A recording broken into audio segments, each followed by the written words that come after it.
Welcome to the Dark Fiction Café Podcast. My name's Autumn, and I invite you to listen while we explore dark fiction for pleasure and profit. In the first part of the podcast, we're going to do a book review of a book that I've read recently, and that is Morning Glory Milking Farm. In the second part of the podcast, I'm going to give you a business tip to help you on your creator journey if that's what you're interested in.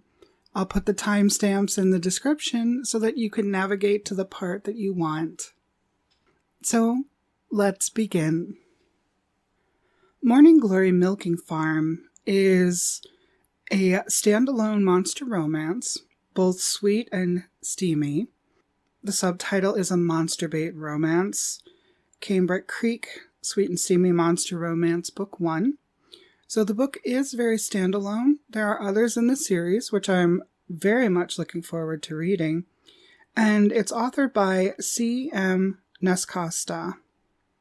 So the female main character in this book is your average millennial who is having a hard time getting a well-paying job when she finds a very interesting job where she has to milk Minotaur.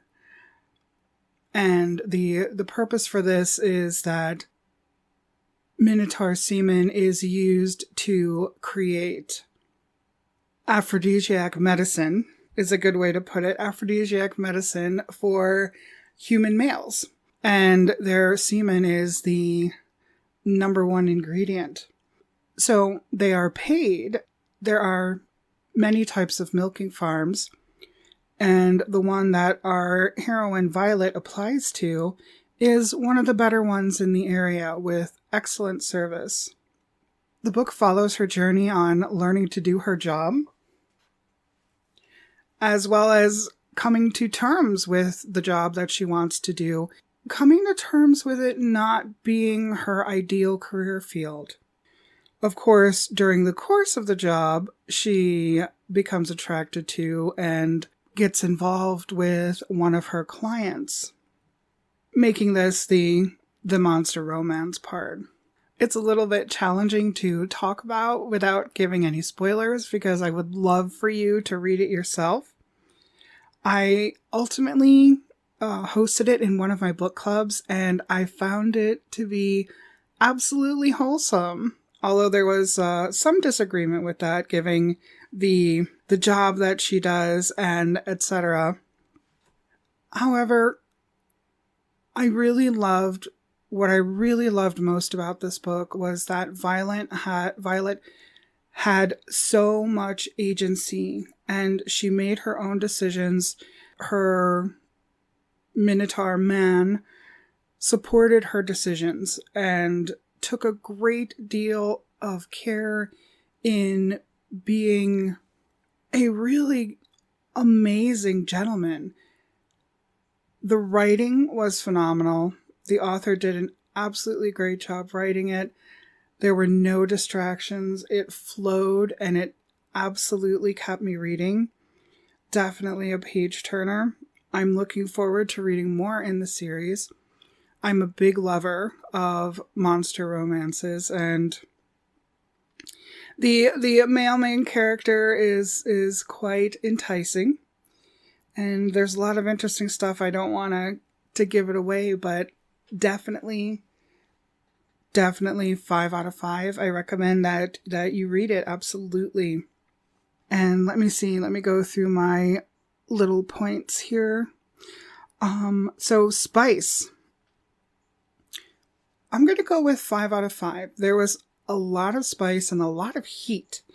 It was very nice building up to it and then getting into the spicier parts. I was very happy with that. Romance, 5 out of 5. Very romantic. Male main character is an absolute gentleman. Supports Violet in her work. Just amazing. Absolutely amazing. World. It's a 5 out of 5.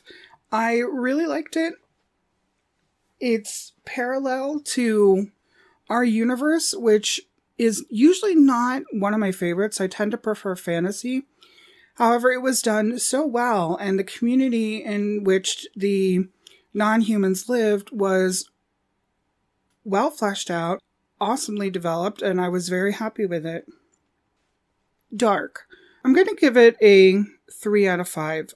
It wasn't very dark at all, and it wasn't meant to be. It was really a romance, really sweet, really wholesome, my opinion, of course. I'm giving it a 3 because it does deal with a Minotaur man, and that is in the realm of dark fiction. Some people would consider it very dark. I don't find it very dark, so I'm putting it at a solid 3. Female main character with monster. HEA? I think so. It had a nice ending, and I think you'll like it too. Is it standalone? Absolutely yes, it is standalone. One of my last rankings here is, does the dog die? Nope. No animals were hurt in the making of this book. No animals are hurt in the story. You can read it safely and not worry about that at all. So if you're interested in reading this, I've included some links for you in the show notes, so you can check it out there. And by all means, feel free to let me know what you think about it. Tell me your review. I'm very interested in talking with other people who've read this. I love dark fiction. That's why I'm here. And this is dark technically. So please share in the comments or look for me on social media and share your thoughts, what you think. Now, in our second part of the podcast, Dark Fiction Podcast, Dark Fiction for Profit. So, my advice to you today is just do it. First episode, so the advice has got to be just do it. I know a lot of people have thought about doing things and decided for one reason or another that they're too this or that to do it. I have a small but successful YouTube channel under a pen name. Originally, I put off working on it because I felt that I was too old to fall into the category of idle. Since then, to be honest, I finally just pulled the trigger and made the decision to do it. And I started doing my audios, and I've had a lot of success with it. Small channel. I'm not making my entire living off of it, but it does help. To be clear, because I straddle the edge between safe for work and not safe for work, I did get demonetized. I have no intention of trying to remonetize that channel because the stress of creating what I want to create and staying within YouTube guidelines is simply too much. So where the money comes from with that channel is in commissions. Individuals who hire me to make personalized recordings for them. I'll get more into that as we go and tell you how it works and some practices to make your life easier as we go on with the podcast and with the Dark Fiction Café.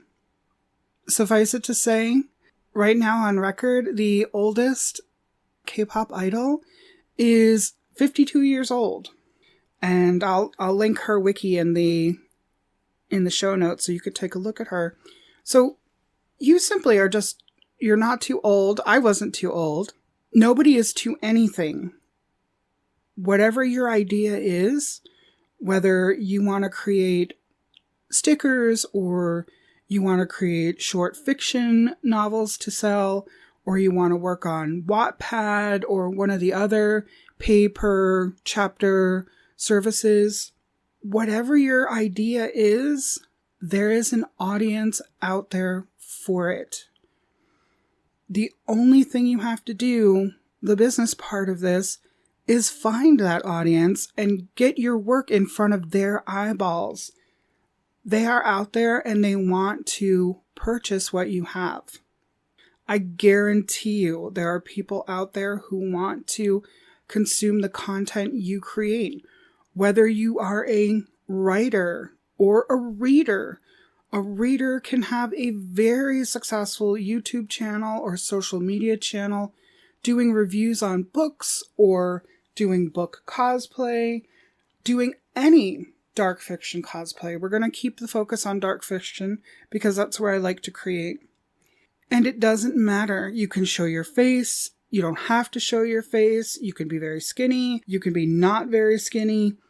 No matter who you are, what you look like, what you're doing, there is an audience out there for you. In the for-profit section of the Dark Fiction Café podcast, I'm going to help you find it. Speaking of for-profit, I have a wonderful group that I've just created. It's the Dark Fiction Café on School, SKOOL. I will include the link in the show notes. It's a free community for the Dark Fiction for Pleasure. And if you want more support in creating your dark fiction business, I will be creating a paid tier for those who would like more support to be able to do some of the things that I've done. To be honest, 10 years ago, I left my 9-to-5 to become a writer. It wasn't dark fiction writing, it was writing in general, but at the time it was what served. Now, most of my dark fiction writing is for my YouTube channel and now my podcast. So it's more of a creation. Nevertheless, it's something that I'm doing. And it's something that I get paid to do. And it's something, most importantly, I can help you get paid to do. So I'd love to see you inside my school. Either way, if you're doing it for pleasure or if you're doing it for profit, either way, we're doing it for passion. So let's all get together, hang, and talk. Thank you for listening. I will see you next week on the Dark Fiction Café podcast. Dark Fiction for Pleasure and Profit.